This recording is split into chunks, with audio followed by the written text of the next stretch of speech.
টগর ফুলের গাছটায় অনেক দিন যাবৎ ফুল ফুটছিল না। আসলে মাঝখানে প্রচুর রোদ্দুর দিয়েছিল, সে কারণে। আবার কয়েকদিন যাবৎ একটু একটু করে বৃষ্টি হচ্ছে বলে দেখো টগর ফুলের গাছটায় কি সুন্দর একটা ফুলও ফুটেছে, আবার কুড়িও এসেছে। আর এইদিকে দেখো সকালবেলায় ঘুম থেকে উঠে দেখি মুষলধারে বৃষ্টি নেমেছে। মানে রাত্রিরে সারা রাত কিন্তু বৃষ্টি ছিল না, যখন উঠেছিলাম তখনও বৃষ্টি ছিল না। আমি উঠে একটু হাঁটাহাঁটি করে ঘরে গেছি, আর ঘরে গিয়ে স্নান ধান করছি। এদিকে দেখি হঠাৎ করে মুষলধারে বৃষ্টি নেমে গেছে। আর সকালবেলায় আকাশটা দেখে জানো তো বুঝতেও পারিনি, কারণ খুব সকালবেলায় ঘুম থেকে উঠেছি তো সে কারণেই অত সকালবেলায় তো সূর্য ওঠে না। ভেবেছি সূর্য হয়তো একটু দেরি করে উঠবে, কিন্তু অন্ধকার হয়েছিল, তার কারণটা যে ছিল এভাবে বৃষ্টি নামবে সেটা একদমই বুঝতে পারিনি। একদম দেখতে দেখতে আমি স্নান করে বেরিয়ে এসে দেখি মুষলধারে বৃষ্টি নেমে গেছে। আর একটু সময়ের মধ্যে এই জায়গাটা জলে জলারণ্য হয়ে গেছে। আর দেখো বৃষ্টির কি চোট আর কি আওয়াজ, দেখেছো? এই যে জায়গাটা জল পরে গর্ত হয়ে যায়। ভেবেছিলাম বালতি বসিয়ে দেবো, তো বৃষ্টিটাই দেখছি যে হঠাৎ করে কীরকমভাবে বৃষ্টি নেমে গেছে। মুষলধারে 20 মিনিটের মতন বৃষ্টি পড়ে তারপর কিন্তু আবার বৃষ্টি থেমে গেছিলো। তো তারপর আমি কয়েকটা পরার আর কি জামা কাপড় কেচে দিয়েছি, ওগুলো ঘরেই মেলে দিয়েছি, কারণ এখনও ঝিরিঝিরি বৃষ্টি পড়ছে। আর এদিকটায় ঘাসগুলোতে না হাঁটতে বেশ ভালোই লাগছে।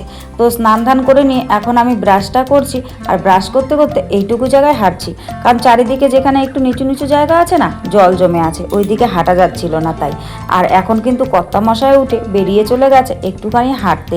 বেশ কয়েকদিন থেকে কিন্তু কর্তামশায় এই হাঁটার অভ্যেসটা শুরু করেছে, আগে ছিল না। তো এখনও আসেনি, তাই আমি দেখছিলাম যে উনি আসছে কি না। তো যাই হোক, ব্রাশ ট্রাশ করে নিয়েছি, এখন তো একটু চা খেতে হবে, তাই সোজা রান্নাঘরে চলে এসেছি চা বসাতে। আর চাও আমি বসিয়ে দিয়েছি। তো যাই হোক, অনেক কথা হবে, বক বক হবে, আগে নিজের পরিচয়টা দিয়ে নিই। শুভ সকাল আমার প্রিয় বন্ধুরা, সকলে কেমন আছো? আশা করছি যে যেখান থেকে আমার এই ভিডিওটি দেখছো সকলে ভালো আছো, সুস্থ আছো। আর আমরাও খুব ভালো আছি। অরুণাচল প্রদেশের এই ছোট্ট পাহাড়ি গ্রাম থেকে আমি মামনির সংসারে আরও একটি নতুন ব্লগে তোমাদের সবাইকে স্বাগত জানিয়ে তোমাদের সবাইকে সাথে নিয়ে আজকের ব্লগটি শুরু করে দিয়েছি। আমি আশা করছি আজকের ব্লগটিও তোমাদের খুব ভালো লাগবে। আজ হলো মঙ্গলবারের সকাল, আর ঘড়ির কাঁটায় বেজেছিল সকাল 5টা। আর 5টা থেকেই আমি তোমাদের সবাইকে সাথে নিয়ে আজকের ভিডিওটি শুরু করে দিয়েছি। যারা নতুন এসেছো, আমার ভিডিওটি যদি ভালো লাগে প্লিজ একটি লাইক করে চ্যানেলটি সাবস্ক্রাইব করে আমার পাশে থেকো। আর যারা আগের থেকেই আমার পাশে আছো তাদেরকে আমার অনেক অনেক ধন্যবাদ, আর আমার মন থেকে অনেক অনেক ভালোবাসা। জানো তো বন্ধুরা, কর্তামশাই কিন্তু এবারে চা খাওয়ার জন্য বিস্কিটটা একটু পাল্টে নিয়েছে, এই টোস্টের প্যাকেট নিয়ে এসেছে। তো টোস্ট দিয়ে চা খেতে বেশ ভালোই লাগছে। তোমাদের সঙ্গে কথা বলতে বলতে আমার চা করা হয়ে গেছে, আর আমি কিন্তু চা খেতে বাইরে চলে এসেছি। আর চা খেতে খেতে দেখি ওই জায়গাটায় অনেকগুলো চড়ুই পাখি বেশ সুন্দর করে বসে দানা খাচ্ছিল।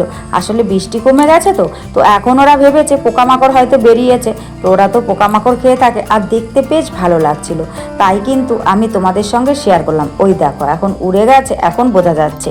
আসলে চড়ুই পাখিগুলো তো খুব ছোট্ট হয়, সে কারণে অতটাও বোঝা যায় না। তো যাই হোক, চাটা খাওয়া কমপ্লিট হয়ে গেছে, এখন কিন্তু আবারও কাজে লেগে পড়েছি। তো এখন আমি বিছানাগুলো গুছিয়ে নিচ্ছি। আর এ ঘরে আমরা মা মেয়েতে শুয়েছিলাম, আর কর্তামশাই কিন্তু ও ঘরেই শুয়েছে। আসলে এ ঘরের বিছানাটা না একটু সমান নয়, ওনার শুতে অসুবিধে হয়, সে কারণে উনি কিন্তু বেশিরভাগ সময়টা ওই সিঙ্গেল বিছানাটাতেই থাকে। তো যেহেতু মা মেয়ে শুয়েছিলাম, তাই কিন্তু বিছানাটা আমাদের অতটাও কি বলবো অগোছালো হয়নি। তো যাই হোক, বিছানাটা এখন গুছিয়ে নিচ্ছি, আর গোছানোর পর একটুখানি ঝাড়ু দিয়ে দিচ্ছি। আর জানো তো, বিছানাটা গোছাতে এসেছি কিন্তু আমি অনেকটাই বেলা করে। আসলে চা খাওয়ার পর এরই মাঝখানে মেয়েকে খাইয়ে দাইয়ে রেডি করিয়ে স্কুলে পাঠিয়ে দিয়েছি, আর কর্তামশাইও খেয়ে দিয়ে ডিউটি চলে গেছে। তারপর রিল্যাক্স হয়ে কিন্তু আমি বিছানাগুলোকে গুছিয়ে নিলাম। এবার বিছানা গোছানো যেহেতু হয়ে গেছে, ঘর দুয়ার ঝাঁটফাট দেওয়ার পালা। আর সকালবেলায় এত বৃষ্টি ছিল, তাই শুধুমাত্র ওই সামনের ঘরটা একটুখানি ঝাঁট দিয়েছিলাম, আর সেমনভাবে কোনো কিছুই আমি ঝাঁট দিতে পারিনি। তাই এখন ভাবছি যে গুছিয়ে গেছি গুছিয়ে সুন্দর করে ঝাটফাটগুলো দিয়ে নিই। আসলে কি বলতো, সকাল থেকে যদি বৃষ্টি হয় না, তাহলে আমার কাজের রুটিনটা একটুখানি পাল্টে যায়। কারণ ওই যে বৃষ্টির মধ্যে কাজ করা যায় না, আর ভিজে ভিজে তো কাজ করতেও পারবো না, আর বাইরে তেমন একটা কাজও নেই। তো সে কারণেই কিন্তু আমার রুটিনটা একটুখানি পাল্টে যায়। তো নিচটা ঝাড় দেবো ভাবছি, উপরটাও একটুখানি ঝাড়ু দিয়ে ঝাড় দিলাম। তোমরা হয়তো অনেকে খারাপ পাবে, কিন্তু কিছু করার নেই। আসলে কেন ঝাড়ু দিয়ে ঝাড় দিয়েছি জানো, ওই জায়গাটায় না প্রচুর টিকটিকিতে পায়খানা করে রেখেছে, তাই টিকটিকির পায়খানাগুলো ঝাড়ু দিয়ে ঝাড় দিয়ে নিচে ফেলে দিলাম।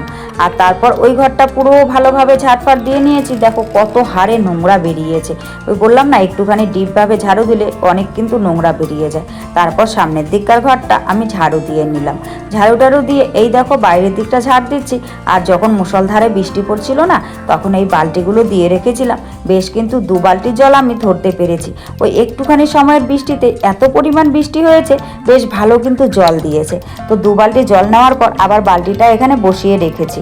তো এখন কিন্তু আর তেমন জল নেই, তবে বালতিগুলো বসানো আছে। আসলে জলের নিচে একটুখানি নোংরা থাকে তাই। আর এমনিতেও ঝাটফাট দেওয়ার পর হাত পা ধুতে বাইরে একটুখানি জল লাগে। বৃষ্টি হলে পরেই মানে রাখি জলটা, এই বৃষ্টির জলটা। আর সাধারণত কিন্তু সচরাচর রাখা হয় না। আর মেয়ের এই জুতোগুলো এখানে ছিল, ভিজে একদম বালি বালি হয়ে গেছে, তাই জুতোগুলোকে একটু ধুয়ে ওখানটায় রেখে দিলাম। আর তারপর দেখো আমি ঝাড়ুটা হাতে নিয়ে নিলাম এই সামনের জায়গাটা একটুখানি ঝাড় দেওয়ার জন্য। কারণ বৃষ্টির আগে ঝাড় দিতে পারিনি, কয়েকটা নোংরা টোংরা প্লাস্টিক টুকরো টুকরো এগুলো পড়ে আছে। বৃষ্টির পর দেখি একদম বাজে দেখা যাচ্ছে, তাই ভাবছি যে না, ওগুলোকে জমিয়ে রাখবো না, এখন একদম ঝাটফাট দিয়ে সব পরিষ্কার পরিচ্ছন্ন করে গুছিয়ে নিয়ে তারপরে কিন্তু আমি রান্নাঘরে ঢুকবো। কারণ ওই যে সকালের খাওয়া হয়ে গেছে, এবার দুপুরে খেতে খেতে আবার একটা, ততক্ষণে আমার রান্না বান্না হয়ে যাবে। আর তেমন কিছু রান্না করব না, কারণ মা মেয়েতে খাবো, তো সে কারণেই আমি আর মানে এই কাজগুলো আগে করে নিচ্ছি, আগে রান্নাঘরে ঢুকছি না। তো দেখো ঝাড়ু দিতে গিয়ে অনেকেই কিন্তু নোংরা বেরিয়েছে। আসলে কি বলো তো, এমনিতেই উঠোন বলো আর ঘর বলো দেখা যায় না, ঝাড়ু দেওয়ার পর বোঝা যায় যে কত হারে ধুলোবালি আর নোংরা ছিল। তো ঝাড়ু দিচ্ছি তখন বুঝতে পারলাম যে না, উঠোনটাতে কিন্তু বেশ ভালোই নোংরা ছিল। আর দেখো যেহেতু কাল সারাদিন মোটামুটি বৃষ্টি হয়নি, সে কারণে মাটিটা শুকনো ছিল, তাই মানে মুষলধারে বৃষ্টি নামার পরেও এই জায়গাটায় যে জলটা জমেছিল না, সেটা কিন্তু বেশ শুকিয়ে গেছে। আর এরই মাঝখানে একটুখানি রোদ দিয়েছিল, কিন্তু তারপর আবার দেখো চারিদিকের আকাশটা মেঘে ঢেকে গেছে। ওই যে পেছন দিককার পাহাড়টা একদম দেখা যাচ্ছে না, পুরো মেঘে ঢেকে আছে। তো যাই হোক, আমার উঠোন ঝাড়ু দেওয়া শেষ, এখন আমি কিন্তু ঘরে চলে গেছি। আর এই যে সকালবেলা এই কাচাকুচিগুলো করেছিলাম, এগুলো আর বাইরে মেলে দিতে পারিনি, ওই যে বৃষ্টি হচ্ছিল, তাই এখন আবার বারান্দাতেই দিলাম। কারণ আকাশটা তো মানে কালো করেছে, আবার যদি বৃষ্টি চলে আসে, তাই বারান্দাতেই দিলাম।